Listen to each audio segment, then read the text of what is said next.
শুভ সকাল বন্ধুরা, সবাইকে স্বাগত জানিয়ে আজকের এই ছোট্ট মিনি ব্লগটা নিয়ে চলে এলাম ভাইফোঁটার সকালে।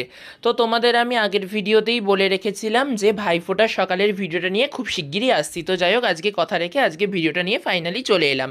তো সকাল সকাল ভাইফোঁটার দিন ঘুম থেকে উঠে ঠাকুরের নিত্য পুজোটা আর করতে পারিনি, একটু দেরি করেই উঠেছিলাম। তো যাই হোক, দিদি আগে ফোঁটাটা দিয়ে নিল সকাল সকাল। কত যেন সময়ের মধ্যে, মানে কটার মধ্যে যেন সময়ের মধ্যে দিয়ে নিয়েছিল ফোঁটাটা সকাল সকাল। আগে ভগবানকে দিয়ে নিল, তারপরে আমাদের দেবে। যাই হোক, আগে দেখো সব গোপালদের, গণেশ ভগবানকে, বজরংবলীকে, গণেশকে, রাধাকৃষ্ণকে, গোপালদের সবাইকে আগে ফোঁটা দিয়ে দিল দিদি। আর সবাই জন্য ফুল মিষ্টি সব এনে দিয়েছিল, ফুল মিষ্টি চকলেট সব কিছু দিয়ে আর চন্দন দিয়ে ভগবানকে ফোঁটা দিয়ে দিল। আর এই ভিডিওটাই আমি তোমাদের সাথে একটু ছোট্ট করে শেয়ার করলাম মিনি ব্লগের মাধ্যমে।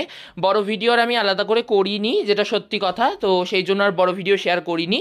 আর আমাদের ফোটার মুহূর্ত আর কিছু তুলে ধরলাম না, সেগুলো ছোট ছোট একদম ভিডিও ক্লিপিংস নিয়ে রেখেছিলাম, তো সেই জন্য আর ওগুলো আর এক্সট্রা কিছু আমি আলাদা করে আমি আর ওগুলো তুলে ধরলাম না। তো যাই হোক, এই ছোট এই ভিডিওটা করেছিলাম, এই ভিডিওটা ভালো লাগলো, তাই ভাবলাম এডিটিং করে একটু শেয়ার করি। প্রথমে ভাবছিলাম শেয়ার করবো না, কিন্তু যাক তাও শেয়ার করলাম। আর আগে ভগবানকে দিয়ে তারপরে আমাদের ফোঁটা হয়েছে। আর সব গোপালকে, রাধাকৃষ্ণকে, গৌরনিতাইকে, বজরংবলীকে, গণেশ ভগবানকে সবাইকে ফোঁটা দিয়ে দিচ্ছিল দিদি। আর সবার জন্য ফুল মিষ্টি এনেছিল, সবাইকে খুব সুন্দর করে সাজিয়েছিলাম। পরে সব কিছু হয়ে যাওয়ার পর যখন নিত্য পুজো দিয়েছিলাম, তখন সবাইকে খুব সুন্দর করে সাজিয়ে গুছিয়ে শৃঙ্গার করেছিলাম। আর সবাইকে আজ ভোগ খেতে দিয়েছিলাম, সবাইকে আজ ভোগ করে দিয়েছিল দিদি। একটু পোলাও আর একটু আলুর দম আর 5 রকমের ভাজা আর পায়েস একটু করে দিয়েছিল ভোগ। তো সেগুলো আর কিছুই আমি রেকর্ড করিনি এনিথিং, তো সেই জন্য আর আমি ওগুলো আর কিছু শেয়ারও করিনি।